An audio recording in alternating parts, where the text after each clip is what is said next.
out of the room to abandoned streets where I dwell, haunted, thwarted, take pleasure in my health. You are the one I blame, now I trade on your name. Let it chip, chip, chip away, chip, chip, chip, chip. Hide me from your fame, makes the grind. Kick it off, Joel. Kick it off. Welcome back. I can't believe it, but we are on episode 10. Is it 10? Episode 10, and we have a beautiful guest with us today, David Saunders. You say beautiful, but the spit guard's like covered all of my face. I just feel like a criminal out of Crime Watch. I was like, this guy nicked a car and you just see the top of his head and a big black... No, why did you do that? It's always someone who doesn't... That's really bad Crime Watch. Have you seen this guy? I can't see it because of the black dot. No, did you know the people who don't want to be roped in? Like, it's just like someone who's passed by who's like... yeah. And it's like, oh, just cover a face in case he comes back for it. Like, it's just like, have you seen this guy? Not that woman with the black dot behind the face.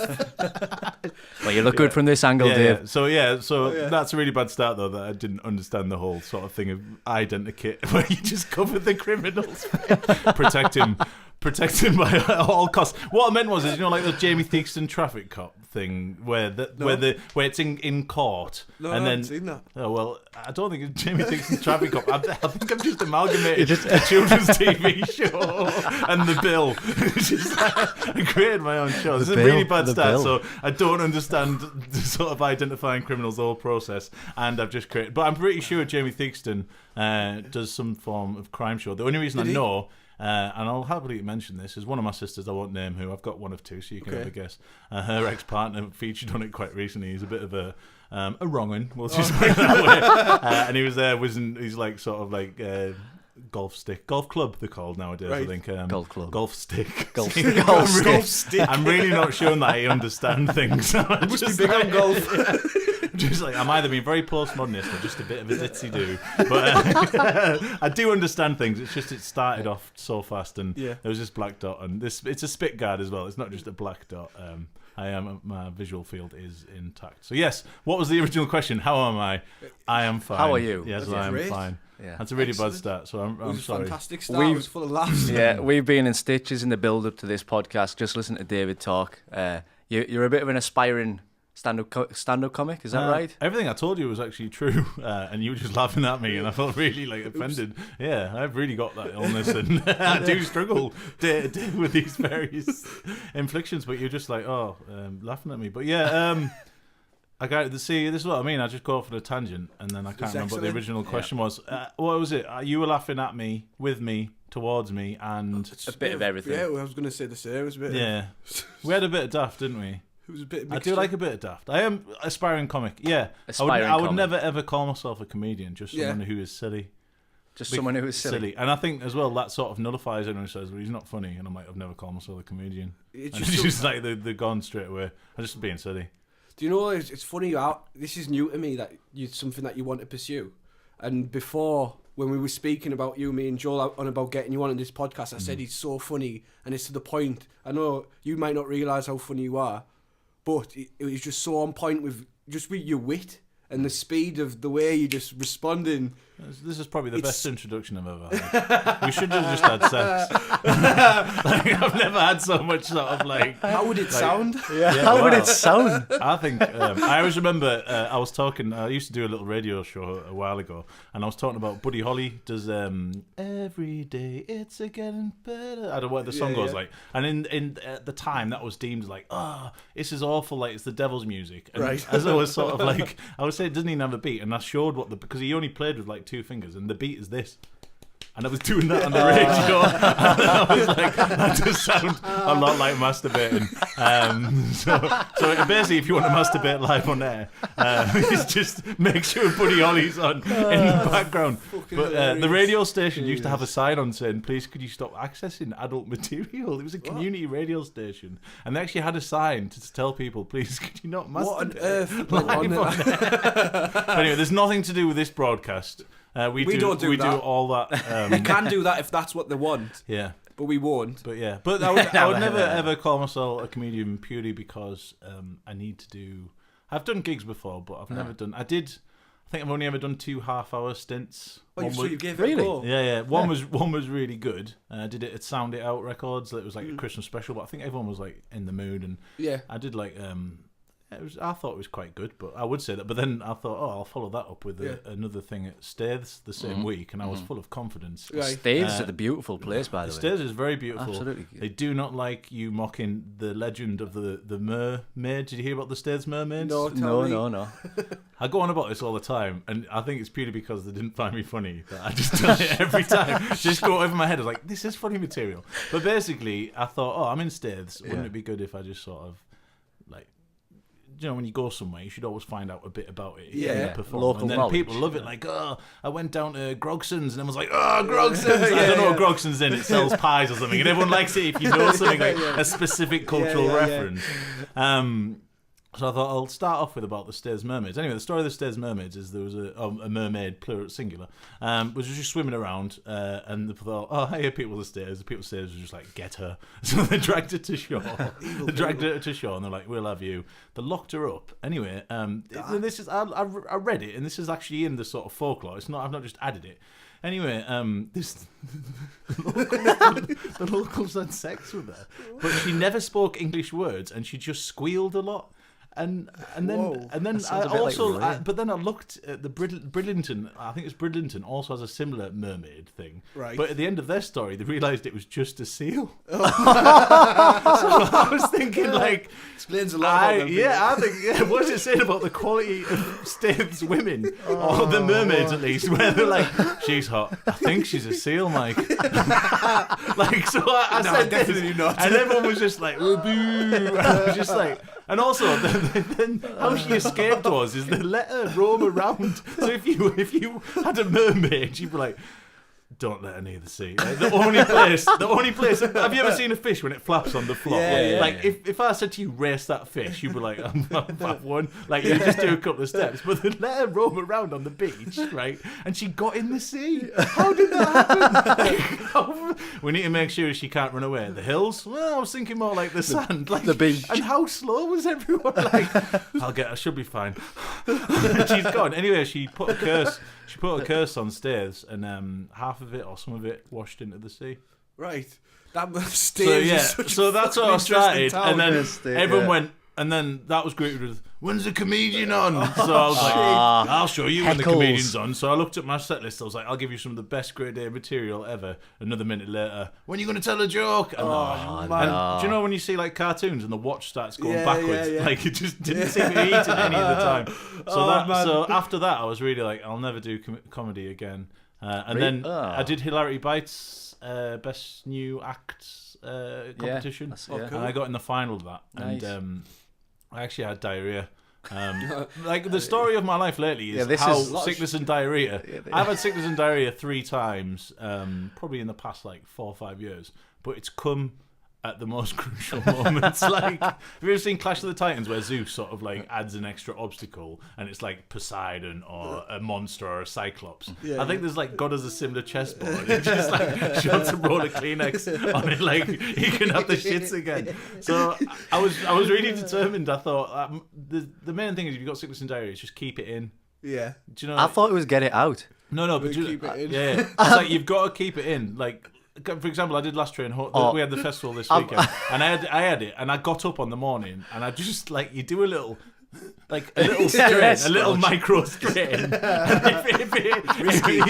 But you see, and if it like bubbles out, you're like, this isn't for me.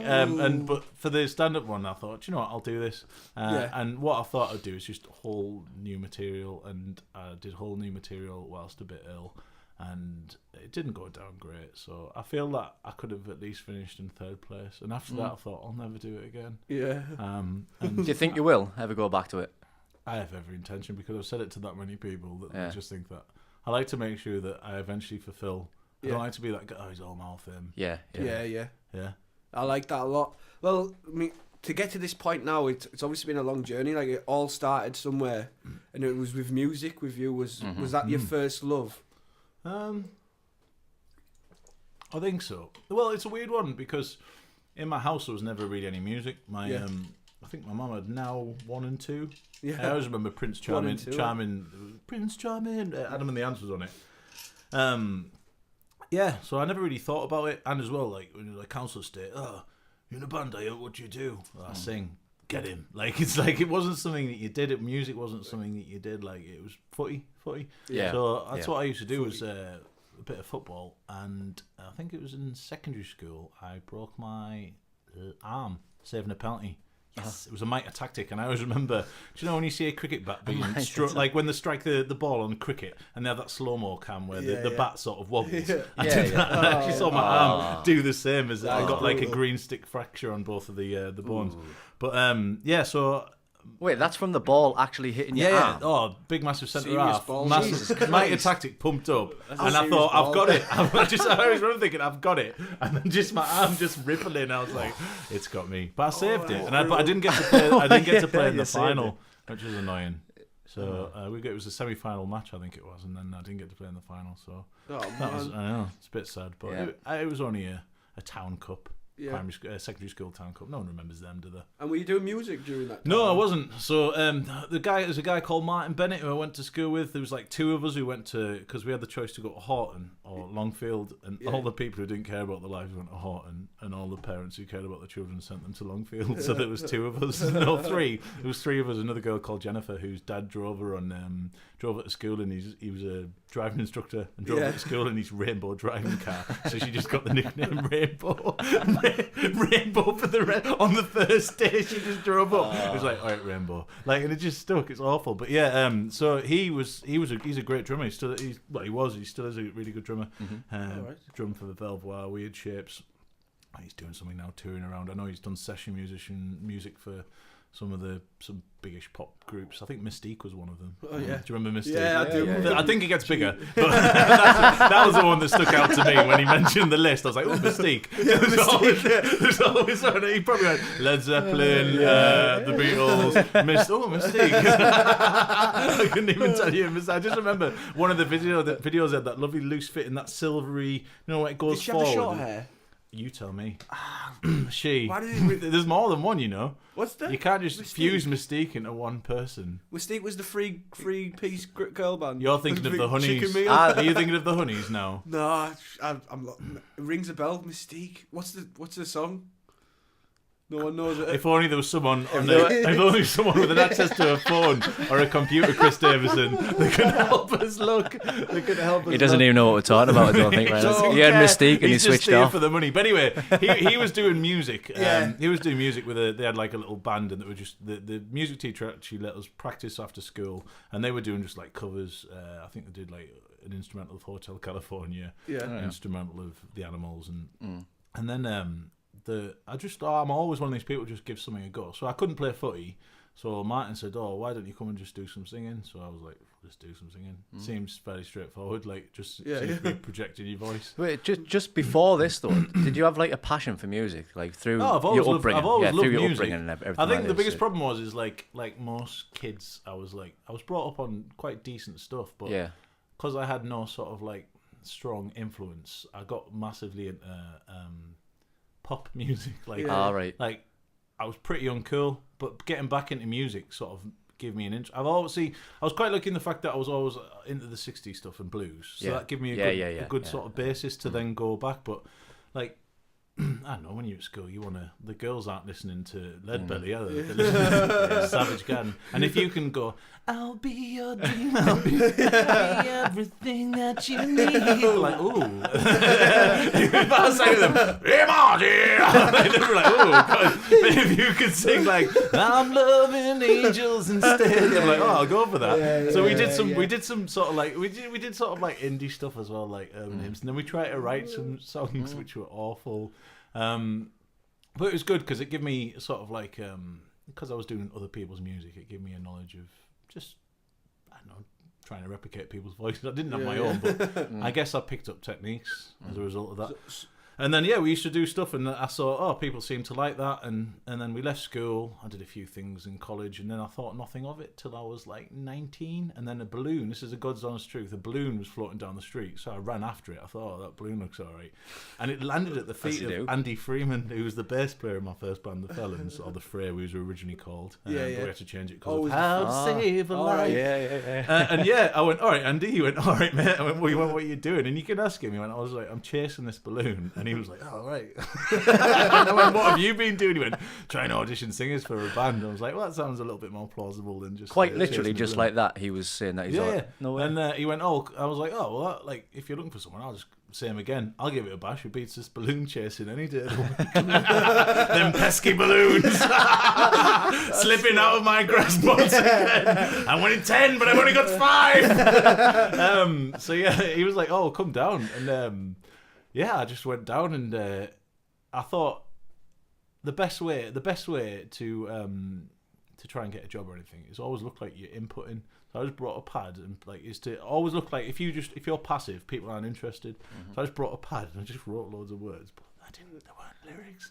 And then I sang stuff, but I thought this was just vowels, like and they were like, oh, you seem pretty keen. I was like, well, if you want us back next week. And rule number 1, and this I always say, like, to any act, whether you want to get gigs, whether you want to get a band, whether you want to get somewhere in the industry, just be a nice guy. So like just having a laugh and stuff. And they were like, oh, we'll come back next week. And then I came back next week, and I was I didn't have my own style. Like, I didn't have a male role model. The only male role model I had as a teenager growing up was Chris Isaac, and I will defend this guy to the dying day, because I was brought up in a house of women, like single parent family, a lot of sisters, a brother who eventually became gay. So like, not that turned him, but like it was a very effeminate, very sensitive, it was like, and I believed in romance, and I say believe it like it's a god. But like, so like I used to say to these girls, oh, like it'd be dead good, like, wouldn't it, if we just met up and stuff, and I could bring you some chocolates and I'll take you for dinner. And they'd be like, no, because Max Corey Dillon, the star quarterback, has said that he will ignore me for 2 hours at a party and then get off with me when he wants to get some, which I much prefer if that's okay with you, Dave. And I'd be like, well, actually, it's not okay, but will you at least meet me at WH Smith's? Well, no, I'm not going to, David. All right, well, could you have at least told me before I wait outside WH Smith's? No, I'm sorry that I can't, because I went to my nana's for dinner. No worries. So I used to go back home, and Chris Isaac, I don't know if you heard Chris Isaac, he's like a country star. He did a lot of stuff, Stanley Kubrick and David Lynch films in his early days. He does a lot of mushy stuff now as he's got older, but it was always about like how women rip your heart out. Yeah. And I had that CD, the Greatest Hits, was like it was released in the UK. It was the best of his first 3 albums, and it just had something there like, oh, Chris, why did they do that to me? Because they're going to tear out your heart, but doing it in such a beautiful way. Like his voice is so fantastic. So So he was your role model. He was a role model, but apart from that, I had none. So I turned up at the Felons, I think, with like basketball gear on and sweatbands. I think I might have one of those Tony and Guy mullets back then. I want to see a picture. I think there is some pictures kicking around. Like, I was such a muddled individual. I had no sort of like strong. Right. Like, it's only sort of when I sort of, I don't know, mid-20s that I felt like I was more me.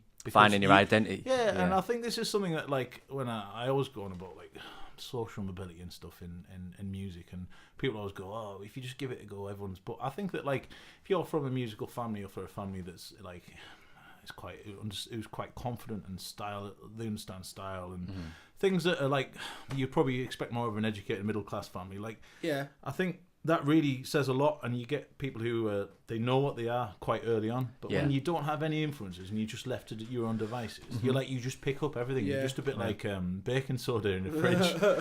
You just pick up all the smells, and eventually you're just like amalgamation of sort of scents and flavors. And so they kept us on though, because once again I was a nice guy. And Andy Freeman was like, I can mold him.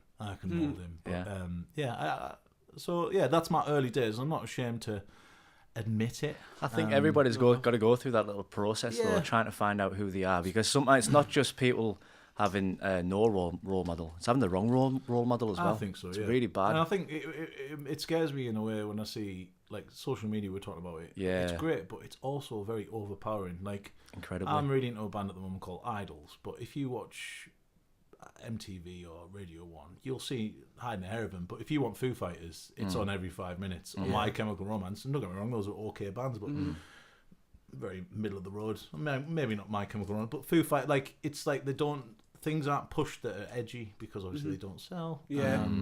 And I think in that respect, I get a bit worried because I wasn't bombarded by sort of information. If anything, I benefited from the internet because, as I said, I didn't have music. I had very few CDs and Napster. Napster? When Napster first came out, people slag off, like, but it was like, you can have any song you want. Yeah. How much?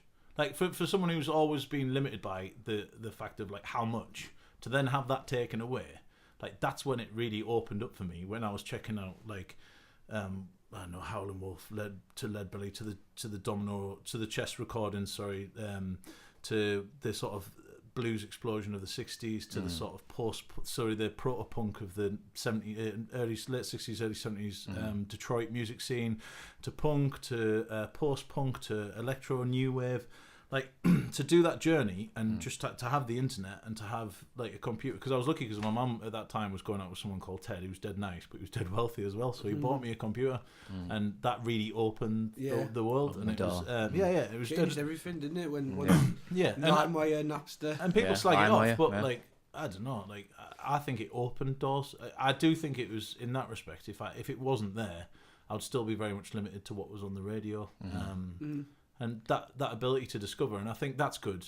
Yeah. Although algorithms now with Spotify and stuff, they do try and push certain things, but Spotify now just blows my mind that I could just have it, like, as well, like with Napster, if you wanted a song, it was like, 3 minutes, that's 40 minutes downloaded. And wait, and then it would just stop halfway through, and you'd be like, nah, what's happening?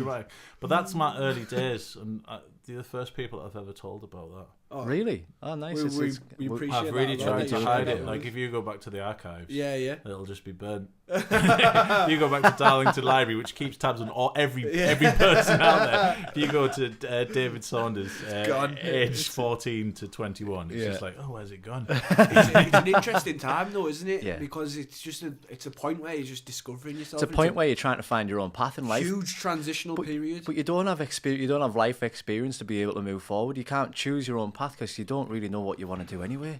I think you can, but you're still, with anything, you're in parameters. Yeah. And I think if you've got resources that allow you to open your parameters, like travel, I would love to have traveled. Yeah, travel's a big one that lets people open their eyes.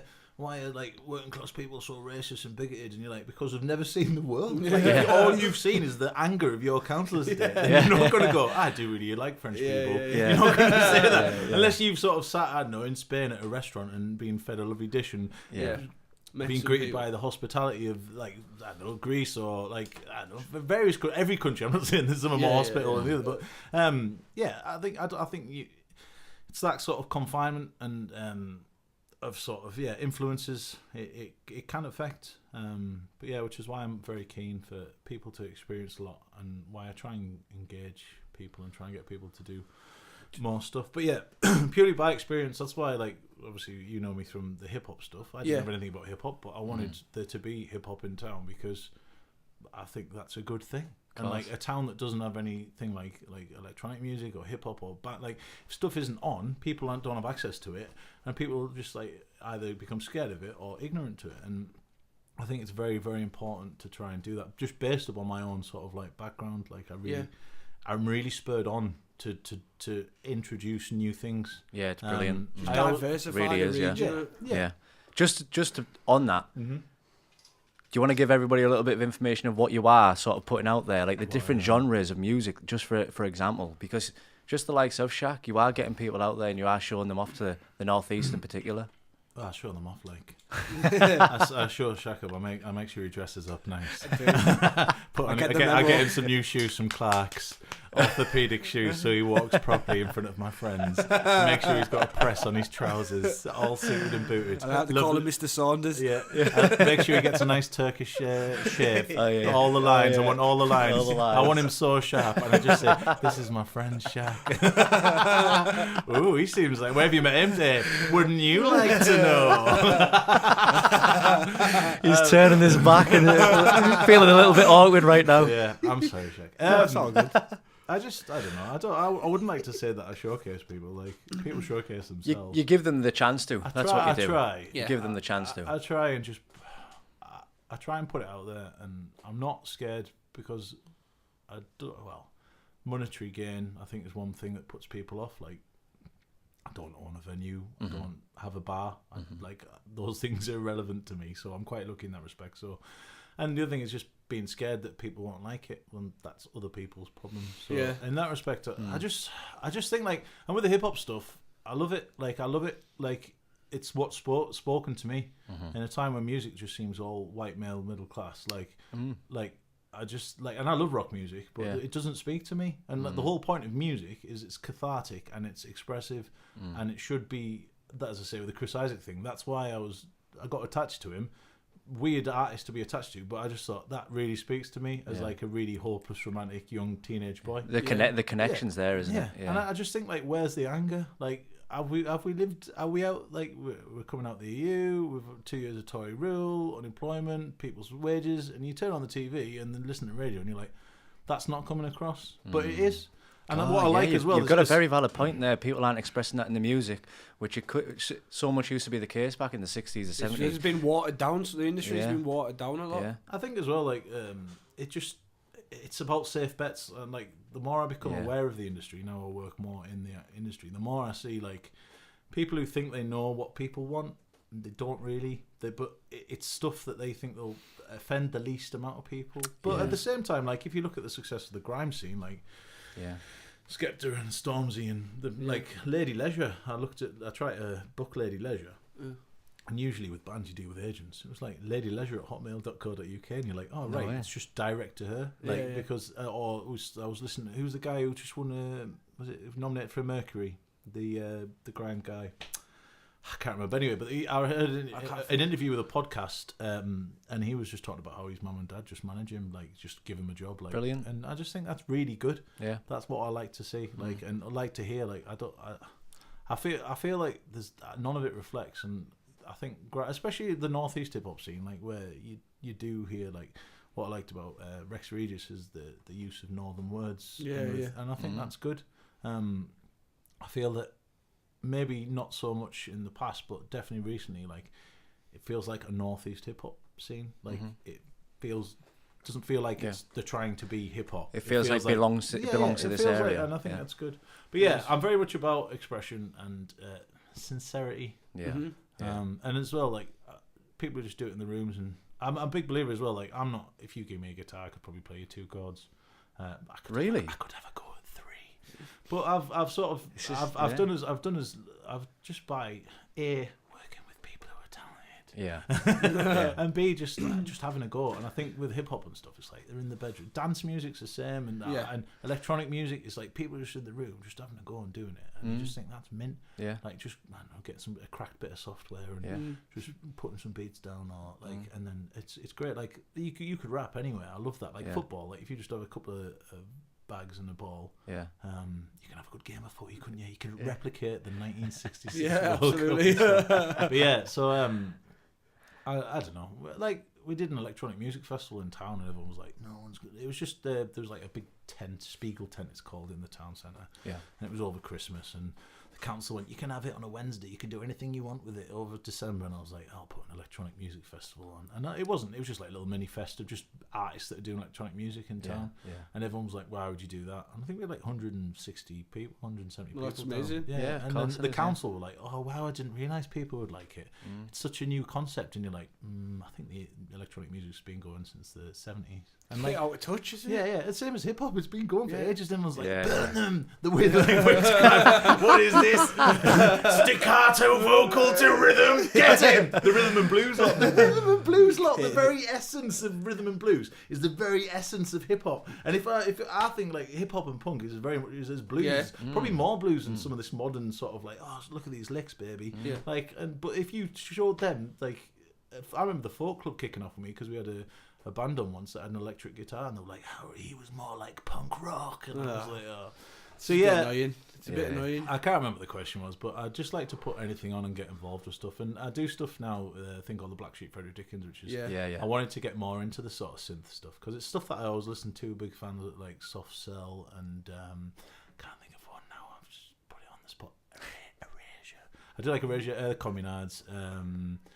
I'm sure there's loads of others, but you know when you try and think of Sparks, yes, there we go. There's four. That's good. When you think of four, that's good, isn't it? Yeah, you've done well. You pull them out the bag. But do you know, like in the northeast at the moment, do you think that the northeast in general, they could be supporting local artists more, coming to these events a bit more? And I think so. Like, I know there was like a thing here where people came round, and I always see it where people are like, "Oh, there's nothing going on in Darlow." I put stuff on in Darlow. Yeah, after seeing what you put out there now, I completely disagree with that. I ask like, "Where are you?" Like, and like I've not seen you at anything. I mean, I'm not the be all and end all. I'm not omnipotent, but I go to a lot of gigs as well, like local gigs. How many local gigs have you been to? Like, when I was doing the Felons in the early days, or the Fray, we used to go down and just watch bands in Leeds and Wakefield because that's where the scene was. Just so our face was known. Yeah. Like, and if you don't want to do that, then that's fine. But you can't expect stuff to come to you. Same as like with like if I couldn't get a gig, I would just put a gig on. Same as now, just put a gig on. Brilliant. There's nothing on, just put one on. Well, what do I need to get a gig? Just get a PA in a room. So like early days of Soapbox, I was putting on bands that shouldn't have been putting on, but all I had was a vocal PA, no monitors. And I was just putting on bands, and bands were like, well, it's not really the sort of equipment. I was like, well, just put it on, and like we'll worry about that later. And as a result, people were like, oh, that was good. Sound wasn't great. We used to put stuff on in our practice room. Like I remember once we had Avalanche Party, my band, Gobo McElroy and Velvoir, just on in a practice room with a PA that you couldn't hear a thing. But everyone just because it was like in a small space, and it felt like everyone brought their own beers, and good it was vibes. like a really good vibe. And then everyone was like, I like that. That's where it felt like. Do you know, last train home at the hip hop stage, it was just like we were packed in, and it was just good vibes. And I think we need more of that as well. You know, just more good vibes and people actually coming to these events and seeing it for what it is. It's dead easy, and like I'm not bad. It's dead easy to be cynical with music. It's dead easy to be cynical. But yeah, I obviously work in it. I whinge sometimes, but you could look at the positives, like the diversity of artists nowadays. Like it's quite normal to have it. Like I do things with like Stockton Calling. Obviously, I do my own music box and Last Train Home. You see it on other ones like Twisterella and Evo Emerging, where it used to be just primarily bands, and now they've incorporated hip hop and electronic. You've got Northern Electric Festival, like electronic music festival. Like that's just in the northeast. There's a lot of variety there. There's a lot of variety, and we did the thing Noisy Daughters with tracks where it was trying to bring for women. This looked interesting. There's a lot more female acts coming, and you look at Darlington itself, like you've got bands like Lovers and Avalanche Party who have Darlow members in. I mean, Lovers are predominantly Darlington members. You've got like bands like Primitive Painters, who else? You got like Sonder Mines, Limes, you got Legitimate Anarchy, you got Eve Conway, there's acoustic stuff. You got loads of like, I could probably list you like a good 15 artists who are doing quite well, and I think hopefully there'll be more. I mean, I think probably like a year ago it was booming, but same as anything, like Darlow suffers from a culture drain when people go to uni and bands break up, but I think Darlow's a lot better than what it was.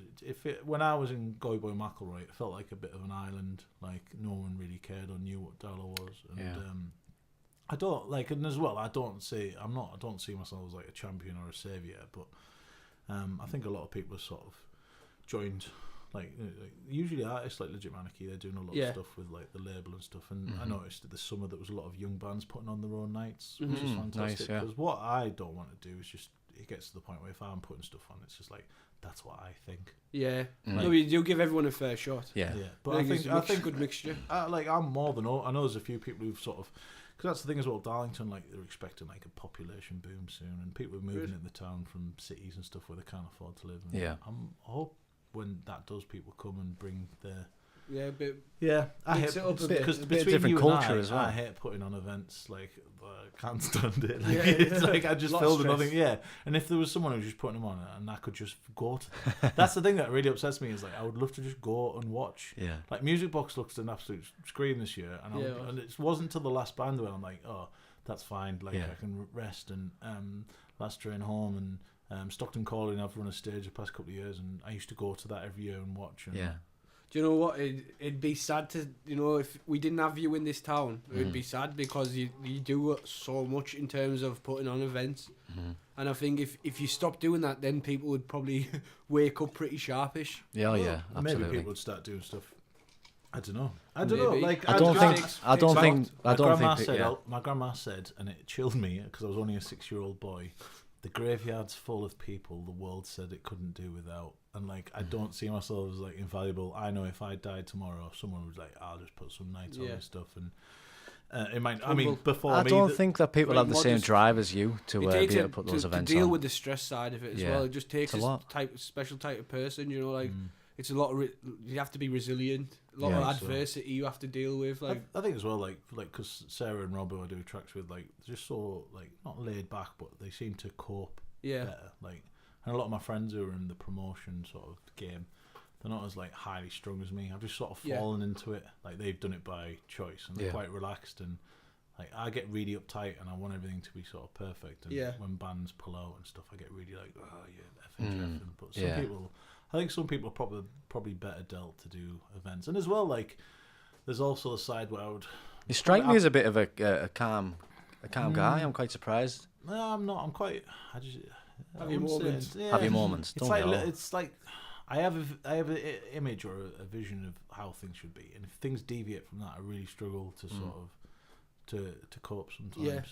I So really you're don't have like bless her, my family and my girlfriend and stuff probably see the worst side of that, but like I'll go in myself and I won't be able to concentrate on stuff that's going on, and like it can be quite sort of consuming. But I mean as well, like I guess I've had the sort of But fun side. this must happen on quite a regular basis. You have to do something like this, and you might go in on yourself a little bit.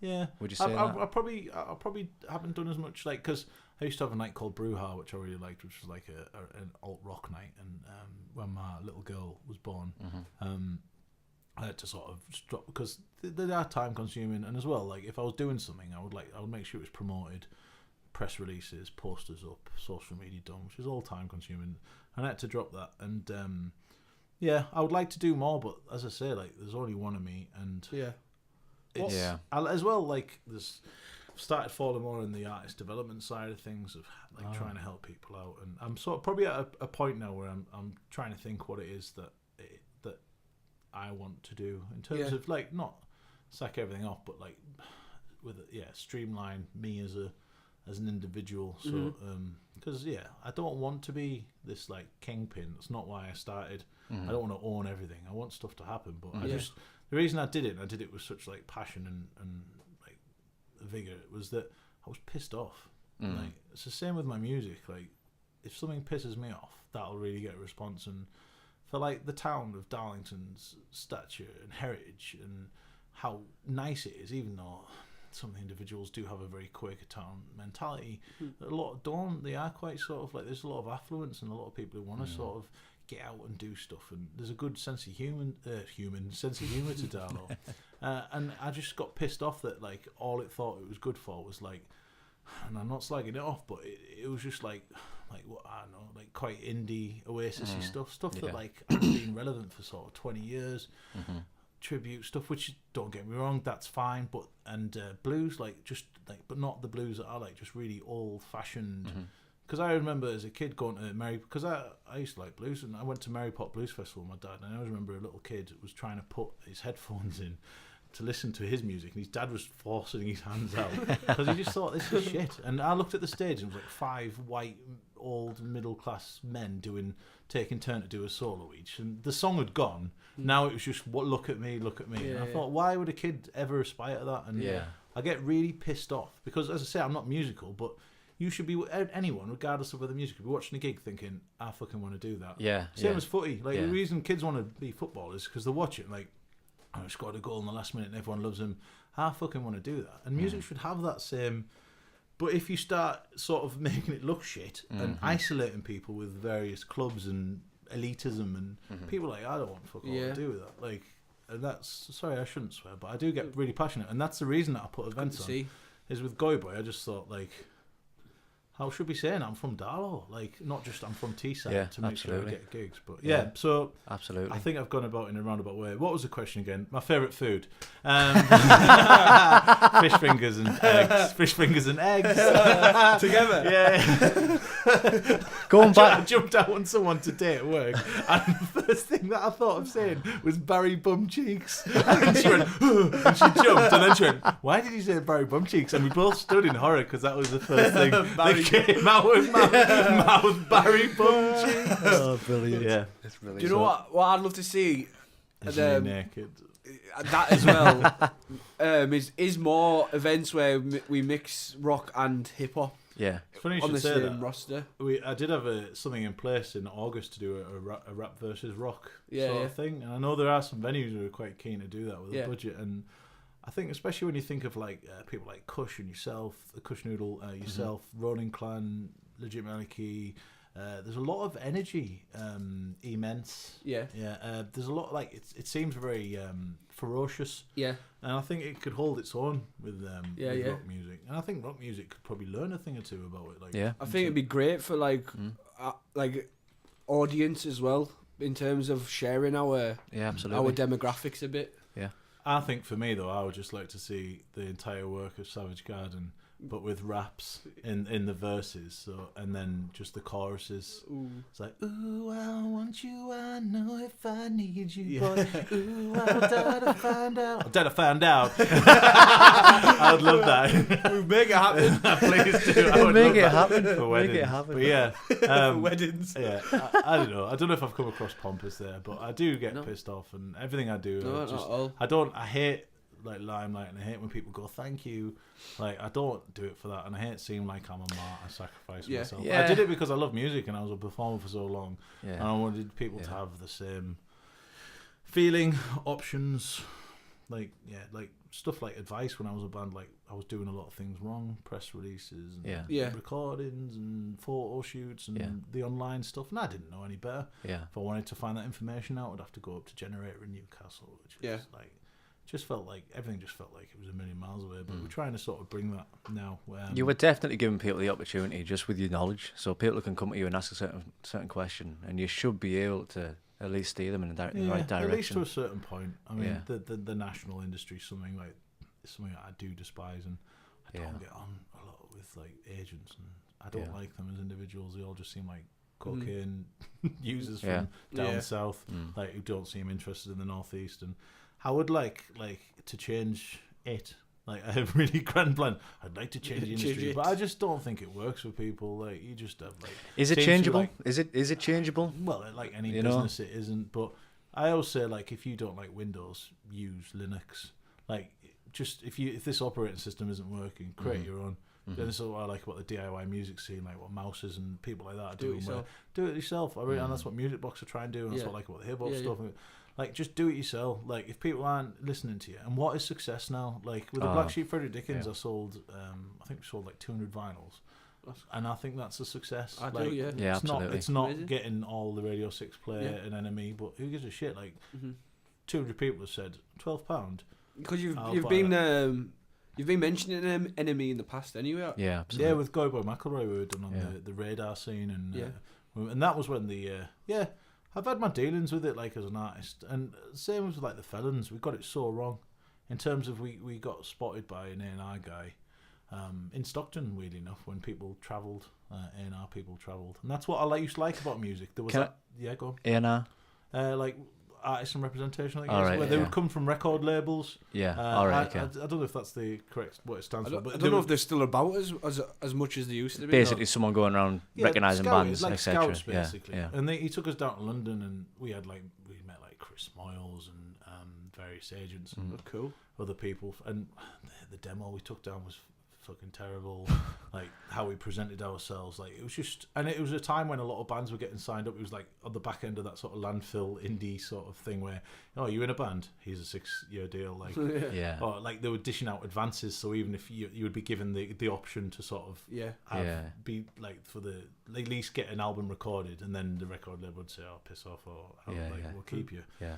I think the industry misses that now. I think Mm. it misses that rags to riches, and I hate the way that now it's seen as a career, and I think it stops a lot of people from going out there and like if you think about the success of X Factor, it's that it could happen to you. Yeah. And I don't think you get that in bands now. You get bands who like they have by the time the classes are want to watch, they have an agent, they have a manager, they're on a record label. They're not really. They have so many thousand followers on Facebook. Like there's none of this like rags to riches. None of this like band who are playing in a pub to 6 people and one of them happens to be a record label and he signs them on. Yeah. Like there's none of that, and I think that's lost. And people go like, "What's wrong with the industry?" And I generally think that's one of the things in terms of people losing interest with it. Like it just very much seems like a club where to get like there's bands I know that have been gigging for ages and are fantastic and they're writing good songs, and all of a sudden this other guy will just like, oh, he's been given a record deal, and you're like, well, where's he from? I've not seen him gigging. Like they just jump. And there's these jumps, and these jumps I know are for the fact contacts, and that happens in any line of work. But I just think it happens too often now, and I think you get, if you look at some of the shit that's out there, it's just bland. Like I listen to the sort of new music playlist on Spotify, and I'm just like, it sounds like a lot of shit. Like, I don't listen to that. Music used to be something where like you had to be different to stand out, and that what used to be good. If you stood out, you were different, and it was high quality. But now it's more like if you don't sound the same as everyone else, no one's interested. I do think like have you heard the band Future Islands? Like, they're brilliant. Yeah, they're brilliant. They stand out, but they got like Letterman, and they'd been going for ages. But I still think there's like, if you are different, the people will. But there's stuff that's like now sold. Like, have you heard? There's a band, is it Pale Waves? And they're like all dressed as goths, but they play very generic. Like sometimes it's like selling differences. I don't know. I don't want to talk about it like it's rose tinted because there is a lot of stuff, and I do think the DIY scene's strong. Yeah. But I just think as an artist, I wouldn't be too like people bum Spotify lists like players like. But all that is they're just trying to get you to use Spotify. Yeah. Like that doesn't determine whether you're a good band or not. It just means that you're good at using manipulating the Spotify algorithm or knowing the right people who can get you on the right playlists. Like I think on the bus today I noticed that one of my songs, Go by McElroy, had peaked 1,032.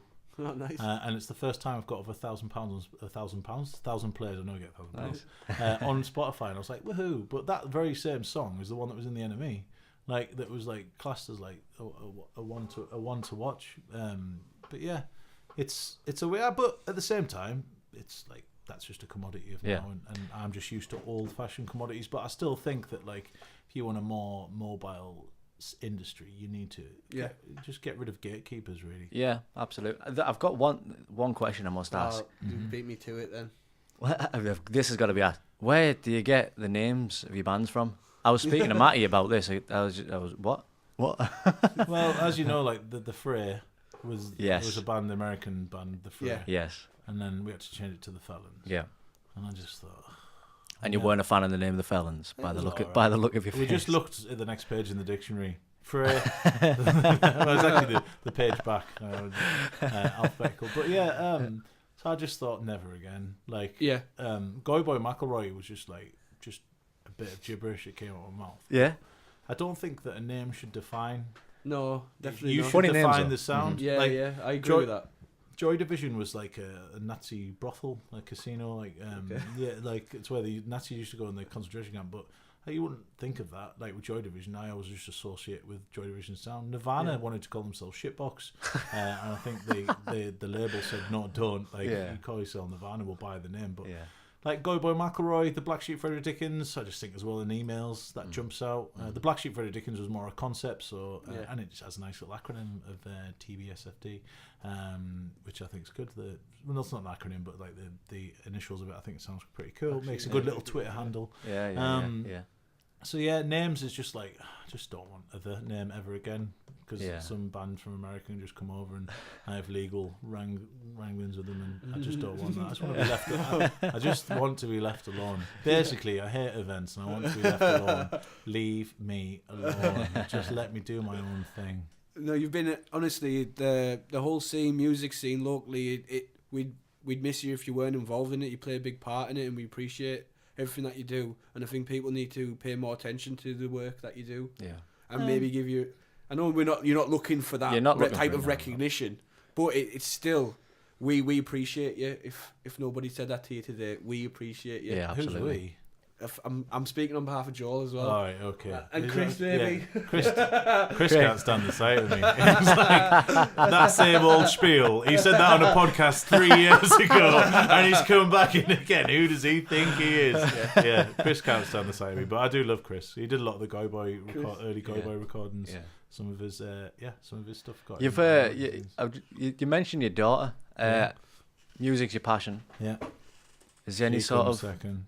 Yeah, I'm no. only joking. I'm only joking. Yeah, go on. Are you going to steer in the direction of music yourself, or do you think you're just going to let her choose her own path? Just from God. my point, I've got a daughter. I'd Yeah. like to steer in not steer her, but at least I think little gentle nudge here and there. I think the secret is when they're young, is Yeah. introduce them to it. Yeah. Then after that, so you give them the grounding where they're like, oh, Yes. like that. I'll try and play her everything from jazz, hip hop, classical, post punk, the stuff Brilliant. I like, dance music. Because I remember just listening to it in my granddad's car, like the Beatles, Chris Rea. Like, That's it. Yeah. But then he never forced it on me. Like Yeah. then he would be like, "What are you listening to? Oh, it sounds like a load of rubbish." But then he would never say you should be listening to this and that. So Yeah. I think the secret is just like, and as well, like everything that I talk about, like I've talked about today, is era dependent. Like I grew up in various eras. I've grown up now. I'm gonna have my own opinion shaped by how in the next day they might have like an instrument that you just play with your eyeballs. Yeah. It's like a laser. It's like a laser, and you wink your eye, and I'll be like, "That's not even talented." And then she'll be like, "But that's what we're all doing, kids." And I'll just say, "That's fine." So the secret is do everything else, but the thing I wanted to do. Yeah. You know, we could talk for hours. Yeah, we could talk for hours, and unfortunately we have to end it. This is Tell it. you what, Looks like we're out of time. It's Chris's fault. Chris is kicking rates us out. Chris's studio ending rates are this. sky high.